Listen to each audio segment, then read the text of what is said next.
কলকাতায় অ্যালবার্ট হল। অনেকেই হয়তো জানেন না লন্ডনের মতন কলকাতাতেও রয়েছে অ্যালবার্ট হল, যাকে আমরা কফি হাউস নামে চিনি। এর ইট কাঠ পাথরে রয়েছে অনেক ইতিহাস। নস্টালজিয়া থেকে স্বাধীনতা সংগ্রামী সবকিছুরই সাক্ষী এই কফি হাউস। কলেজ পাড়ার এই কফি হাউস সব বাঙালিদের কাছেই এক ও অদ্বিতীয়। নেতাজি সুভাষচন্দ্র বসু থেকে শুরু করে সত্যজিৎ রায়, নোবেলজয়ী অর্থনীতিবিদ অমর্ত্য সেন থেকে শুরু করে মৃণাল সেন, সবার স্মৃতি আগলে রেখেছে কলকাতার এই ঐতিহাসিক বাড়িটি।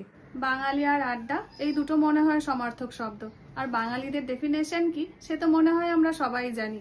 বাঙালিদের ডেফিনেশন মানে চায়ের কাপে তুফান। তো আজ আমরা বেরিয়ে পড়লাম আড্ডা দেওয়ার পুরনো গন্তব্য ইন্ডিয়ান কফি হাউসের উদ্দেশ্যে। ইন্ডিয়ান কফি হাউসের নাম তো মনে হয় আমরা সবাই শুনেছি, যেটা কলকাতার কলেজ স্ট্রিটে অবস্থিত। সেই কফি হাউসেই আজকে আমরা যাব। আর এই কফি হাউসের অ্যাম্বিয়েন্সটা কেমন আছে সেটা আপনাদের ঘুরে দেখাবো। এর টাইমিং কি, কিভাবে যেতে হয়, পুরো ভিডিওটাই আজকে আপনাদের সঙ্গে আমি আজকে শেয়ার করব। চলুন তাহলে বেরিয়ে পড়া যাক। কফি হাউসের উদ্দেশ্যে যখন আমরা বেরোলাম তখন হঠাৎ করেই মেঘ করে এক পশলা মুষলধারে বৃষ্টি হয়ে ওয়েদারটা এত সুন্দর চেঞ্জ হয়ে গেল যে কফি হাউসে যাওয়ার এক্সাইটমেন্টটা আরো অনেক গুণ বেড়ে গেল।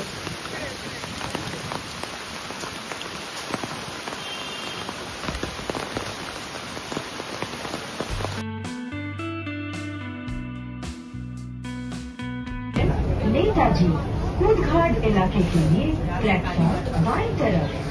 The next station is Netaji. For Kudghat area, platform is on the left side.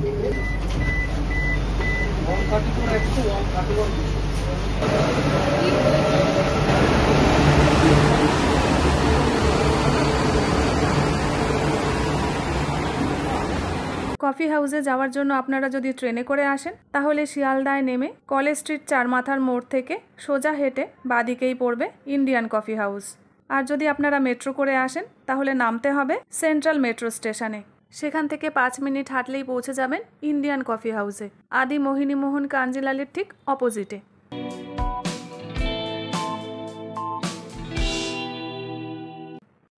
কারণে অকারণে এই রাস্তায় কম বেশি অনেকবারই এসেছি।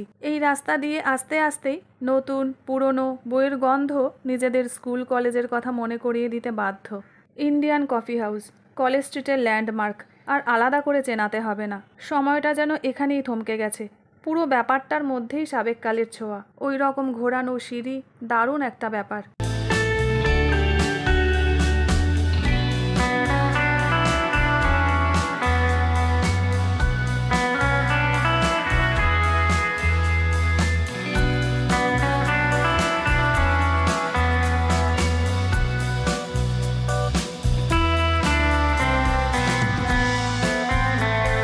ভাবতেই ভালো লাগে এটা যেন কালজয়ী একটা জায়গা।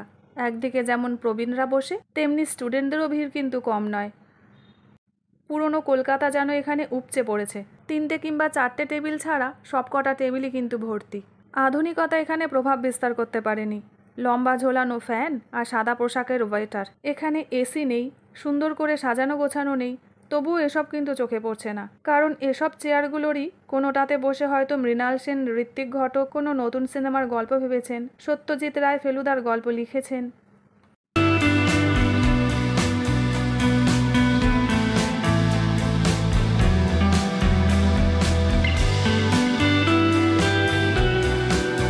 প্রায় 150 বছরের পুরনো এই কফি হাউসটাতে 2টো ফ্লোর রয়েছে। আমরা চলে এসেছি ওপরের ফ্লোরে। এখান থেকে নিচটা দেখতে কিন্তু ভীষণ সুন্দর লাগে, আর ওপরটাও সুন্দর করে সাজানো গোছানো। তবে মেনু কার্ডে যে সমস্ত খাবারগুলো আছে সবগুলো কিন্তু আপনারা নাও পেতে পারেন।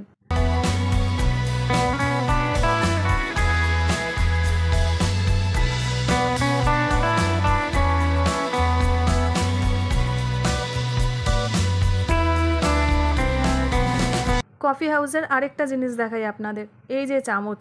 এই চামচটা যে কত বছরের, বছর বললে হয়তো ভুলই হবে, কত যুগের সেটা হয়তো কেউ বলতে পারবে না। এই চামচটাও মনে হয় এখানে পাল্টানো হয়নি। আমরা এখানে 3টে জিনিস অর্ডার করেছিলাম, চিকেন চাউমিন, কফি আর ফিশ কবিরাজি। ফিশ কবিরাজিটা ছিল ভীষণ ক্রিস্পি, খেতেও খুব ভালো। আর একটা জিনিস খুব ভালো লাগলো, সেটা হলো খাবার অর্ডার দিয়ে আপনাদের কিন্তু বেশিক্ষণ বসে থাকতে হবে না, খাবার সার্ভও হচ্ছে খুব তাড়াতাড়ি।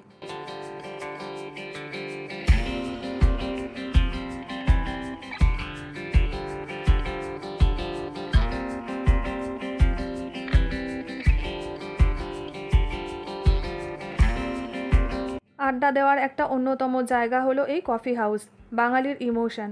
এখানে যতক্ষণ খুশি বসা যায়, কেউ কিন্তু তাড়া দেবে না। আড্ডা মারার জন্য একটা পারফেক্ট প্লেস। আর এই কফি হাউস বেলা 12টার সময় খোলে আর বন্ধ হয় রাত 8টার সময়। খাওয়া দাওয়া সেরে কিছুক্ষণ আড্ডা মেরে এবারে বাড়ি ফেরার পালা।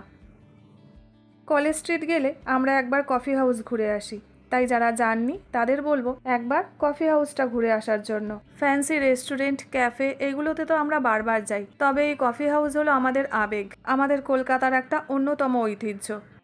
তাই ফ্যামিলির সাথে, বন্ধুবান্ধবের সাথে কিংবা নিজের প্রিয়জনের সঙ্গে চলে আসুন এই কফি হাউসে। আশা করি নিশ্চয়ই ভালো লাগবে।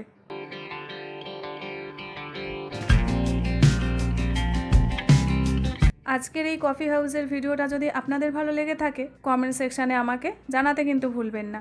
ভিডিওটা যদি ভালো লেগে থাকে লাইক, শেয়ার, সাবস্ক্রাইবের অনুরোধ রইল। দেখা হচ্ছে আপনাদের সাথে খুব তাড়াতাড়ি অন্য একটা ভিডিওতে।